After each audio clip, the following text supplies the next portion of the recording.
Okay, testing, 1, 2, 3, 1, 2, 3. Testing 1, 2, 3, 1, 2, 3. Skill tracks for the rest of today. Getting straight into the program, I would like to introduce our first speaker, Mr. Conrad David. But before I go there, just one house rule, just to remind everybody, if you could please put your cell phones either on silent, switch them off, so that we can have a smooth running program. Mr. Conrad David is the founder and CEO of South Africa, a social media technology company focusing its growth objective in line with the Vision 2030 of South Africa. After matriculating in 2003, Conrad enrolled at the Cape Peninsula University of Technology, where he pursued his passion in marketing and advertising. In 2008, Conrad ventured to London to pursue a career in advertising, failing application shortly after he acquired the position at a skills development college while witnessing the collapse of the Lehman Brothers and the start of the global recession, where he educated foreign students on using computers.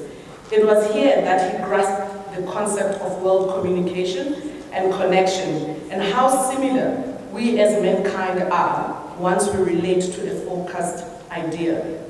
South Africa has identified the problems in 12 spheres of the world societies and created actionable solutions for the next decade.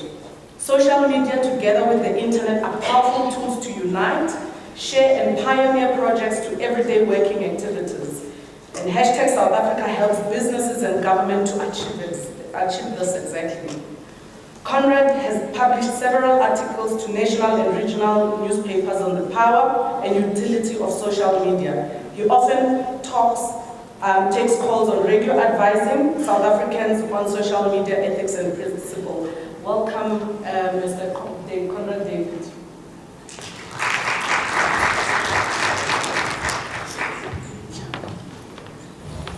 Thank you, Chair. Good morning, everyone. Good morning. Yeah, so this is going to be one of those interactive presentations. So my name is Conrad David. When I got the call from Maria to come and speak here today, I was actually on my way out of the country. It's my 30th birthday on Wednesday, so I should have been recovering from a hangover in Tel Aviv right now on my way to Jerusalem. But I'm glad I could be here today. In my career with South Africa, I've managed to speak with many businesses, with citizens and entrepreneurs, all the way up to government level. To speak to you guys as auditor generals and in the auditing industry, if we had to take this back a few hundred years, it will be speaking to the councillors of the kings. So it's quite an honor to speak to you all today. So not to waste any more time, I'd like to say shout out to all the people at Facebook, because we're coming to Facebook Live right now. This video will also be available on YouTube, as well as you can purchase it from the recording from the conference as well. So let's get into it. Let's not waste any time on what's going on around the world. I started South Africa back in 2011, based on a simple idea and concept that we as South Africans need to be represented and understood far more than what media portrays us out to be. The world's perception of South Africa is still very small, but keeping into the understanding that we're only 22 years into a democracy. So we have a lot of work still to do. So at South Africa, we day trade information because the internet is so expansive, it's so huge, it's so confusing to a lot of people. We break it down into segments. So what we do at South Africa is we grow businesses on the internet and help you to understand how to maximize the utility of this platform. So before we get into the details and understanding of how to use social media and what these platforms are, I'd like to take you to the principal understanding of where we've come from. Now, if you take back geography thousands of years ago, we had a continent called Pangaea. And as we separated as a continent, there were various different empires that grew. One that comes to mind is Babylon. Now, a biblical book being one of the oldest books around, Babylon was a time where man lived together as one, and they built great things. But then, as the story goes on, God pretty much separated everyone across the earth and gave us different languages. So for the first time since that existence, we are back at Babylon. We are back where we have the internet connecting us no matter where we are on the planet, no matter how isolated we may be from island to a metropolitan city, which means every information that everyone has out there is important and relevant. Mainly because everyone that's sitting here now, every information you have will be downloaded to artificial intelligence, and we will have a robot standing next to you speaking and sharing whatever questions you ask. So I'm going to be showing you the importance of content and the type of content you create. This is not fantasy, people, this is reality. So past to the future. So if you look back, first we had the written word, which was in books, and people would normally stand in platforms like this and speak to an audience and congregation of citizens, and people will receive that as fact, as the truth. But when people were given access to the written word, that's when the Industrial Revolution started. We had to fast track past the written word in books and television. Now we have the internet. So we're not just consumers of content, but we're also contributors of that. So the internet is, how can we say this in a simple form? It's pretty much, instead of writing in a book or recording on a video and leaving it on a shelf, just for a few scholars and educated people to read, it's that ability for everyone to tap into that information. And we're now living in that social media age. Just over a decade now we have social media given to us. And social media, a lot of people think is not the internet, but it is the internet. It's the internet 2.0. It's that next generation. It's where everyone's thoughts and ideas and complexities and kittens and dogs and all these random things get shared online. And it's sometimes hard and difficult for people to understand and find a place on the internet. But there's one thing I want you to all understand, that every single one of you are going to die at some point, and you're only going to be on this earth for a matter of time. So whether you're working for a company's vision or mission, or it's your personal passion, create something and leave it behind. So the www is the World Wide Web. That is pretty much your website. Every business here and every institution, I take it, has a website. So as much as you try and focus on social media platforms, you need to understand that your website is where everything needs to go back to. Because all that time and effort that you try to invest in social media, which I always advise and advocate for, but keep in mind these platforms are not going to be here forever. But you are controlling your own website, your own domain. So know that whatever you share, make sure that it resorts back to your website. All right, everyone's good so far? That's good, that's good. No one walked out, so that's a good one. So, anyone know what these two icons, or at least one of these icons are? Just by show of hands? Great, great. So that's pretty much like 80% of this audience. The first one is Google Maps. Now, Maps is very important. Not that it allows you to find your way to this venue, but it allows you to have a point of interest and a point of destination. Every business, every institution that's here today should at least have a map listing on the internet so that people can find you as well as you can be part of the global search as well. Analytics is the icon on your right-hand side that you see. This allows you to tap into the information on your website. So the type of visitors you have, the type of audiences you're trying to attract, maybe just in South Africa or around the world. It'll help you to know whether all this content you're sharing online is going to be useful or not. And that's why it's good for at least every week, every month, or every few months for you to go onto this Google Analytics and understand, or whatever analytics platforms you use, understand the type of audiences that are coming to your site. Are you having more female between the ages of 25 to 45? Are you having more males from 65 and above? Are more people focused from a geographic location of Gauteng rather than from Eastern Cape? That will help you to understand the type of traffic you should be pushing to your sites. So I know this can be quite complex. That's why there's this video for you to rewind, forward, pause, and also to refer onto your notes. So next up is Facebook. Now everyone here, I'm sure, has been on Facebook, has a Facebook page, or heard about people talking about Facebook. It's one of the largest online communities. Now everyone here that has a profile makes a status updates, records a video, all that information is shared on your personal capacity. But from a business and from a government and institutional point of view, that's analytical data that we can tap into. We can tap into the type of people that we want to read an article, people that want to tap into our integrated reports, and you can build those people to your stand. So how the internet is kind of like, say your website is a stall at a flea market, okay? And you have social media, which is a whole bunch of advertisements all around the flea market, and it's just people advertising, have you seen our stand, have you seen our stand?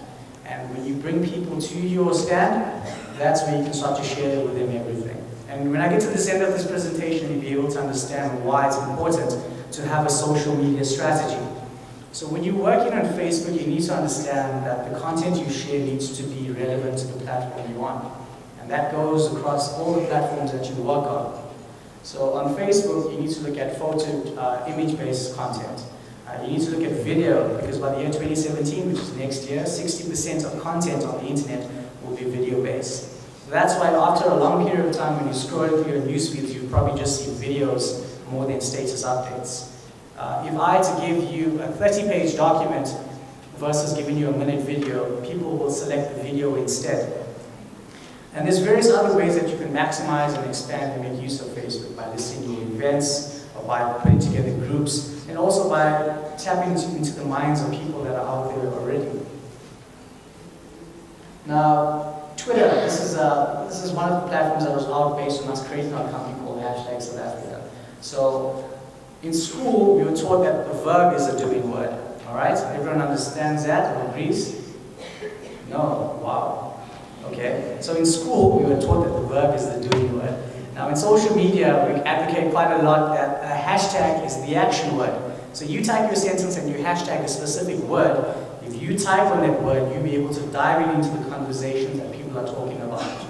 For example, if I had to refer to hashtag reports, I would find reports on people talking about every area they could be. If I had to add maybe hashtag audit reports, then I'm focusing it down to the type of information that I want to see specifically. Same can be said for nanotechnology, technology, robotics, hashtag even cats, if that's your buzz. So, YouTube. I'm sure everyone here has at least seen a video on the internet or always searched and seen something about YouTube. It's a platform that's been around for some time, acquired by Google a few years ago. But video is so important in what's going to be happening going forward in this whole industrial revolution that we're in right now. To disseminate content is much more easier in video than it is just to give people a 300 pages report. Yesterday I had a chance of looking at some of your institutionals' reports over the years, and they're quite informative and complex. But if you had to break it down for some CEOs out there that like to spend more time on the golf course, a video can be a platform to share that integrated report more specifically to them. So if I am having this video address, I'll probably break it up into 12 different short videos, because the attention span of a human being is less than 7 seconds, and we laugh at goldfish. So take some time and understand that when you're developing your strategy, let video be important. As much as YouTube and all these platforms online, they're there just to take you to that first step. So start curating. As you can see, I've got a video camera here. Being a CEO of a company, I sometimes have people follow me around with a video camera. But it's always important that I can always record my thoughts and messages. There could be ideas and plans of execution that need to be done at 2 in the morning. But instead of me rather sending the message, I'll have a video that explains my expression and passion to shout at someone to get the job done at a certain hour. And that's why it's very important. The other form is, once all this video is done and it's plugged onto the system mainframe of computers, artificial intelligence will be able to search through all these videos and pick up keywords and expressions and phrases, as well as tones of language, and dissect it into categories of information. So as much as we are working towards getting into these platforms, we need to understand that this is what we're going to be welcoming into our lives. We sort out this technical difficulty. So what you just saw was a quick video done with the CEO explaining the integrated report that was released. One of the points that she mentioned is the importance of getting youth to start joining these institutions. Now, being a company that understands the National Development Plan 2030 of South Africa, we've got to ensure that all the offices that we hold right now needs to be passed on. This grace needs to be passed on. And the way society and our youth are, we need to make it more attractive and interesting for them to find out a bit more about what we do. So one of the things of how video should be taken a bit more importantly is, don't try and seek perfection. Okay? Don't try and think you need 100,000, 500,000 rand budget. All you need is a basic camera or your phone device, record a video, no matter what the time and moment may be, just to capture the essence of what needs to be said. And that information can be shared across a period of time. I'm sure you once you go and have a look at this video in a bit more detail, you can understand the importance of video. But I'm sure all of you, if I had to ask you what's your favorite movie, you'd probably give me like 10. So it's now time for you to at least have a video of yourself or your brand or your company or an integrated report that needs to be shared on. It's only recently South Africans start to look at audits in a bit more details when it comes to corruption. But I think as South Africans and as institutes, we have a lot to be proud of, mainly because Africa looks at us for our reports. So by taking it a step further into the digital age, it'll only take us even further on. So I know the heading of this discussion is why social media is bad for you. Notice that's why a lot of people are probably in this room, because negativity always tends to draw a crowd. But if we tend to use that to our advantage in sharing messages more effectively, I think we could win in those situations. So recently there's been a lot of South Africans and people from political governments and just citizens causing nonsense on social media, maybe racism. But one thing that you need to consider and keep in mind, in the back of your mind, if nothing else matters, is that no, again, you're only going to be living on this earth for a period of time. So do you want to be remembered for that selfie you posting of you in the nightclub twerking with the barman? Or do you want to be, posting something terrible at a co-worker that's now dating someone else? You got to look at, what do I stand for? What are your values? And when you understand that, then you shouldn't be worried and focused about what am I going to be saying that's going to be offensive. One thing you want to keep in mind that every company here needs to have a social media policy. You have an email and internet policy, social media will be that next step. Every company, every employee that has access to the internet, or even if the internet is restricted at the office, they still make use of their personal accounts. And when people search for their names, their jobs are listed. And normally, companies are pulled into that picture. Similar case in point, Penny Sparrows, is when the property development companies was also pulled into question on how they could employ such a person. So keep in mind that even though these situations might happen, as a company and as an institution, you should have those safety nets in place. And if you ever do get stuck in writing these policies, we're more than happy to help you with that. If you just go to the next slide. Okay, the next one. All right, so I know everyone understands and knows what's LinkedIn. Does anyone know what the other logo is on here? One person? No one? Okay. That's Who's Who. So Who's Who is like South African's professional business network. I hope every single one of you, I'm not advocating for this platform, no one's paying me for it, but as a South African network, I think we should grow. This allows you to connect with the professionals of today, as well as all ministers have an account on Who's Who right now. And it allows you to tap into the resources of local. I know it would be great, I have 1,000 followers on LinkedIn, but some of your contacts are in Geneva and in Thailand or in Turkey, but you don't see them on a weekly basis. I don't know, maybe some of you have private jets here, I don't know. Let's see. So, Instagram. Alright, so this is Instagram's new logo. A lot of people are talking about, a lot of articles went online about the logo change, but this is the transcendence and the development of the internet. Things are always going to evolve, things are always going to progress. But as long as you have a policy in place, you'll be able to put things in order online. So Instagram is an image-based platform as well as allows you to post 12-second videos. So imagine posting 24 12-second videos to explain your integrated reports. I imagine how many more eyes will know about your reports if you have to break it down that way. And this is the young and upcoming target market that you probably want to focus. I just expect that you will have someone with a bit more vibe or energy to share those videos, not like the 8 o'clock news. So who is on Instagram? Question, point. It's fine guys, you're boss, I'm not going to shout at you. Put your hand up. Okay, cool. So there's a few people on here. So Instagram recently rolled out this new feature called Memories, where it allows you to capture short-second videos, but that was stolen from Snapchat. Now Snapchat is a new platform to South Africans, but it's been around for some time. It originally came out as a platform where you can send quick 9-second videos to a person you like, and those videos are gone. I'm not going to say what videos you send, but that's what the platform originally came out for. And as it developed over time, brands and companies started to make use of it. Now, you've noticed at the bottom of all these presentation slides, I've got my Twitter handle and our YouTube account. I hope you try and follow at least more the YouTube account than my Twitter handle. I released a 4-minute video on how to use Snapchat more effectively. So if you had to make use of this platform to capture quick second videos explaining what your report's about, then you can download those videos and then put them together, and that can be an episode video for yourself.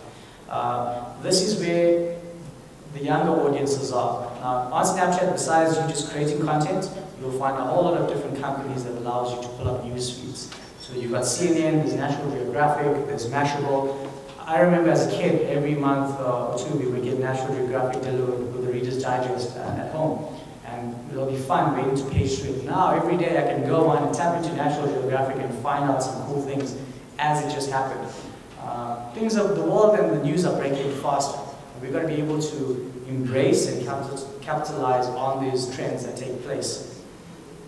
Now, another thing I also want to talk about is the blogs. Now, every website here should at least have a blogging functionality.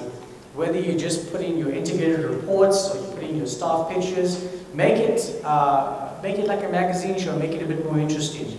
Now, I know I'm speaking to auditors and you guys are very, dot the I's, cross the T's type of people, but you've got to come and get out of your comfort zone a little bit more with regards to that. So, all these different social media platforms that you have out there is pointless if you just start using them independently. You're going to need to have a social media strategy. And just like how you have a governance strategy or communication